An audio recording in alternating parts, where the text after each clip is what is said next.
Est-ce que la joie d'un croyant dépend des circonstances? Eh bien, on va le savoir aujourd'hui à l'émission La Parole vivante.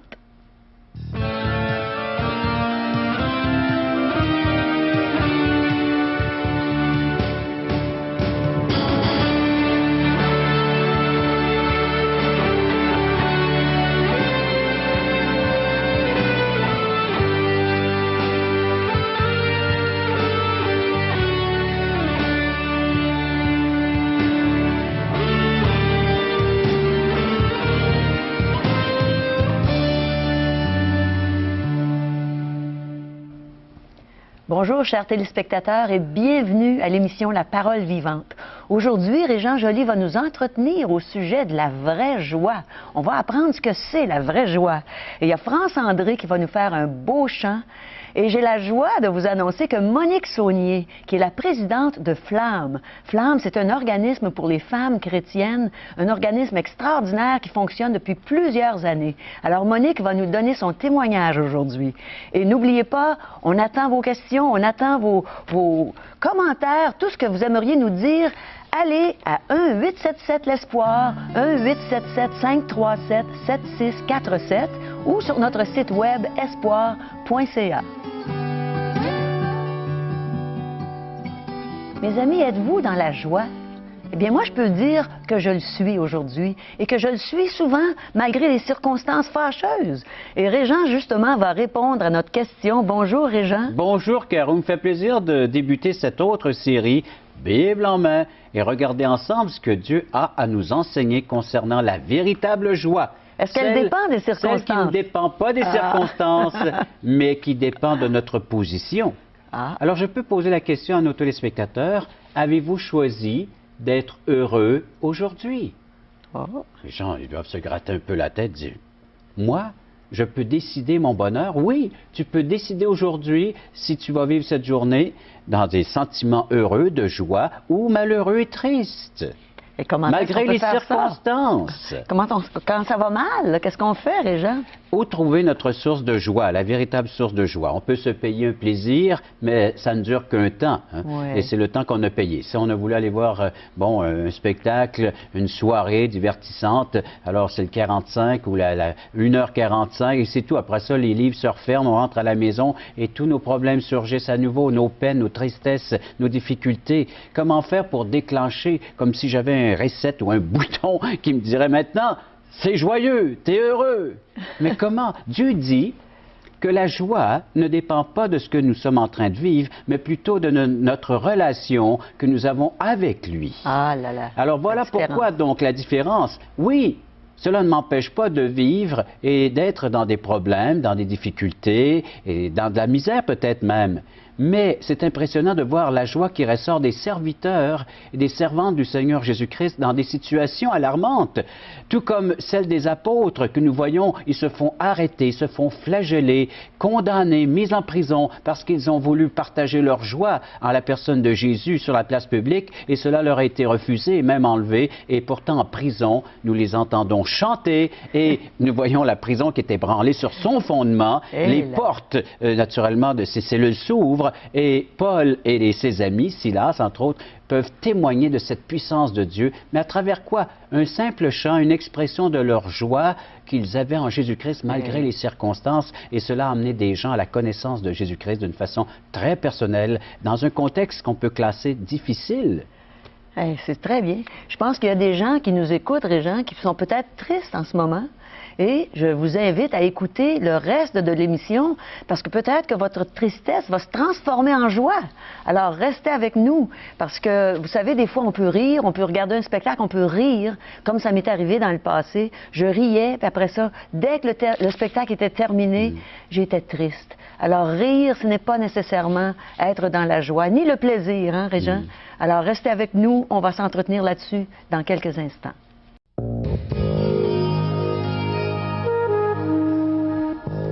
Mes amis, je n'oublierai jamais le 6 août 1977. Cette journée, alors que j'étais brisée, souffrante, manquant d'amour, je suis entrée chez une personne qui m'a présenté justement la personne de Jésus-Christ. Et je suis née de nouveau cette journée-là et je suis sortie de cette maison dans une joie inexprimable, une joie qui dure depuis près de 30 ans. Et je suis très heureuse de savoir que Régent va nous partager justement au niveau de cette joie. Il est important de passer à l'offensive lorsque nous parlons du bonheur. Ah! On le chante, on le crie sur les toits, mais personne ne le vit, ce bonheur. Et pourtant, il nous est offert. La Bible ne dit pas « si tout va bien, tu seras heureux ». La Bible dit au contraire « heureux serez-vous lorsqu'on vous persécutera, lorsque vous souffrirez ». Mais voyons, qu'est-ce qui se passe avec la parole de Dieu? Le bonheur m'est offert, mais dans un contexte tellement autre que celui qu'on espérait avoir et recevoir. Ça a l'air contradictoire, n'est-ce pas? Très contradictoire. Dieu ne pense pas de la même façon. Il y a un texte dans Isaïe qui dit « Je ne pense pas comme vous, alors donc je dois m'ajuster à sa pensée. Ouais. » Et c'est ce que je vais faire aujourd'hui. Nous allons nous ajuster tous ensemble à la pensée de Dieu. Le vrai bonheur, c'est quoi? Alors, est-ce que c'est lorsque je me fais bousculer dans une file d'attente, là? Est-ce que là, je perds tout de suite mon bonheur, ma joie? Ou lorsque je suis dans la circulation, l'embouteillage, les bouchons sont là, tout de suite, on voit que je perds ma joie, mon bonheur? Ou peu importe, un enfant qui crie ou des discordes dans la famille. C'est vrai qu'il y a des occasions que nous ne sommes pas heureux ou nous n'avons pas la joie, mais à travers ça, on peut passer. La joie est comme une force, c'est un courage, c'est de l'espoir, la joie qui nous est dépeinte et décrite dans les Saintes Écritures. Mais Régent, est-ce qu'on peut être triste pour quelque chose, comme la mort Certainement. de bien-aimé, puis être dans la joie en même temps? Dieu nous a donné des sentiments. Oui. Alors, si je passe par le deuil, oui, je vais avoir une tristesse.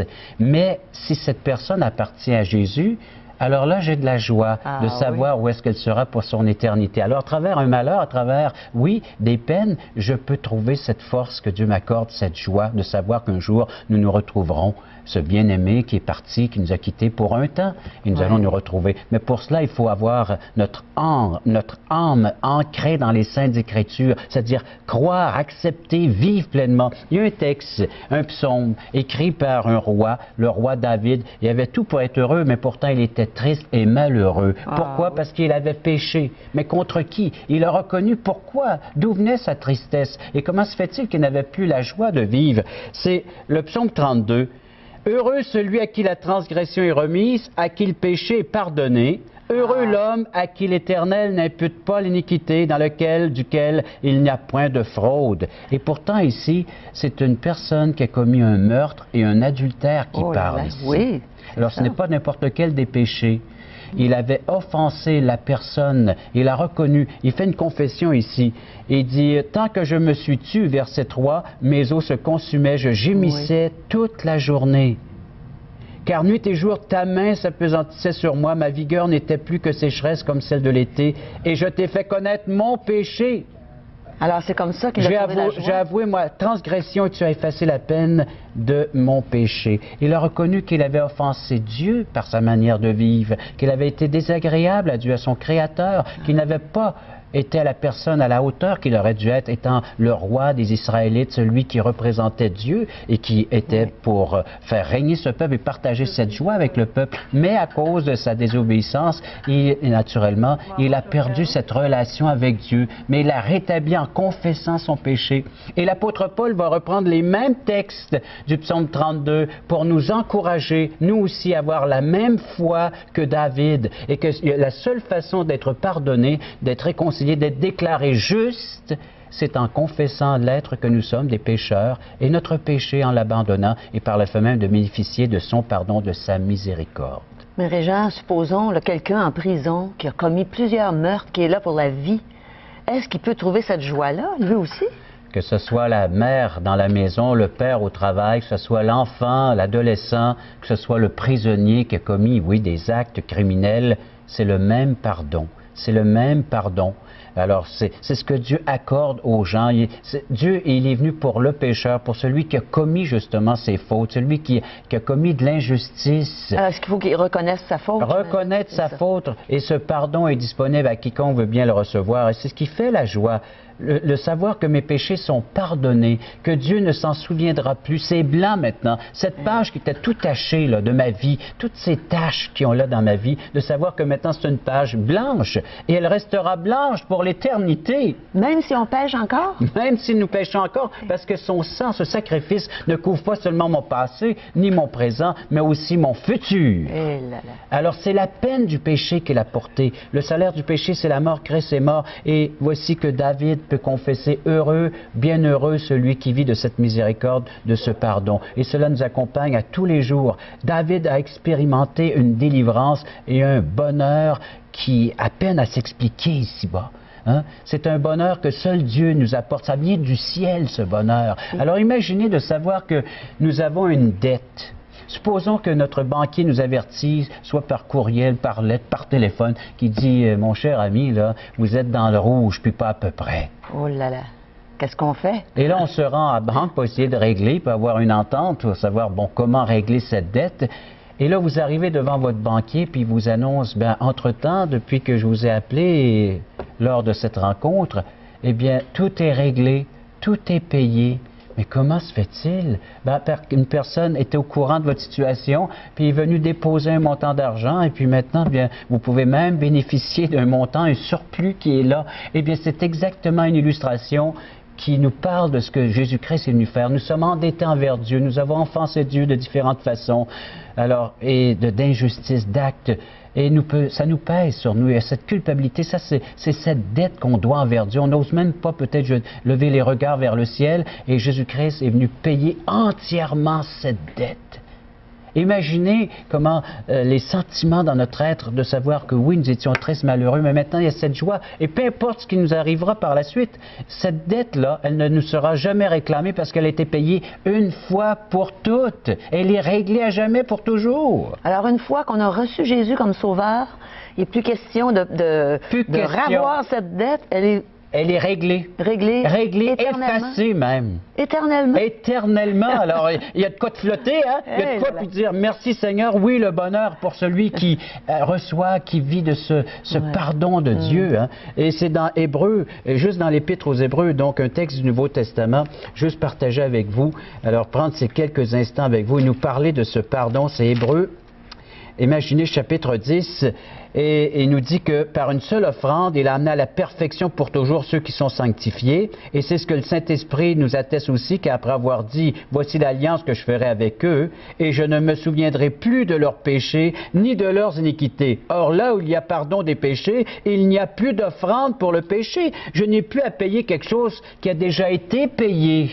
Alors, si on pêche après avoir reçu Jésus comme notre sauveur... C'est le sacrifice de Jésus. Je me réfère au sacrifice de Jésus. Dit tout a été payé lorsqu'il est venu sur cette terre à la croix. Alors, on n'a pas besoin à ce moment-là de faire plein de bonnes choses pour se faire pardonner. Je n'ai pas besoin d'essayer de payer à nouveau par des mérites, par des œuvres. Au contraire, maintenant, ma vie exprime que je ne suis plus endetté. Ma vie exprime tout à fait le contraire, que je suis libéré maintenant. Et si j'accomplis des choses pour Dieu, ben c'est parce que je l'aime, puis je veux le remercier. Ma vie est remplie d'actions de grâce. C'est un débordement de remerciements envers Dieu qui a effacé la dette que j'avais envers lui.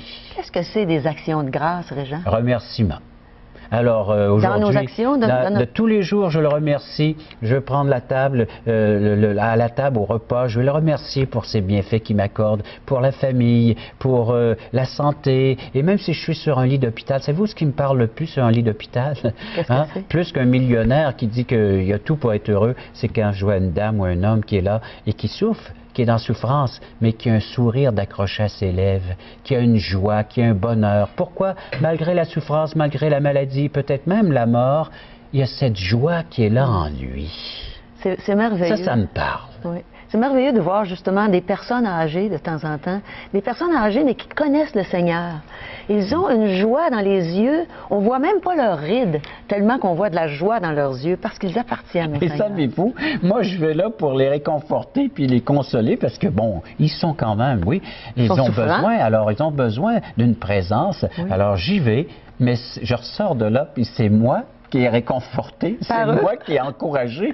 Je dis, mais qu'est-ce que je viens de voir? À quoi je viens d'assister ici? J'ai vu une puissance et j'ai vu que cette joie les transportait au-delà de leur souffrance. Et c'est ce que nous dit, entre autres, l'apôtre Jean. Je vais juste vous lire ce texte parce qu'il a contemplé la personne, il l'a touché, il a pu vivre avec Jésus, il a vu la manifestation de la vie éternelle. Puis il dit, ce que nous avons vu et entendu, nous vous l'annonçons à vous aussi, afin que vous aussi vous soyez en communion avec nous. Or, notre communion qui est avec le Père est avec son Fils Jésus-Christ, et nous écrivons ces choses afin que notre joie soit parfaite, c'est-à-dire une joie qui comble, une joie qui est au-delà de la situation dans laquelle nous nous trouvons. Alors je repense encore à ces disciples qui étaient emprisonnés, qui chantaient des cantiques en l'honneur de leur grand Dieu, et la puissance s'est manifestée. Et nous aussi aujourd'hui, dans le contexte où nous sommes, nous pouvons lui faire confiance, et cet espoir nous est apporté par la personne de Jésus. Alors nous pouvons voir et vivre de l'espoir, même dans des situations les plus dramatiques qu'un être humain peut vivre. Il y a même des chants qui le disent, hein, que malgré les circonstances, on peut être dans la joie. Il n'y a rien qui peut empêcher la joie d'un enfant de Dieu. Eh bien, c'est ce que je leur souhaite à tous mes téléspectateurs, nos téléspectateurs, entre autres, d'expérimenter cette joie, qui n'est pas que passagère, mais qui est éternelle. Ah, merci beaucoup, Régent. Et c'est avec joie maintenant que justement on va écouter un beau chant. C'est France André. Je dis souvent qu'elle chante comme un ange. Alors écoutez bien ce chant où elle parle de Dieu, son Père. Il dit « Si Dieu est pour nous », hein, il y a un verset de la Bible qui dit « Si Dieu est pour nous, qui sera contre nous ?» Alors voilà pourquoi on peut être dans la joie.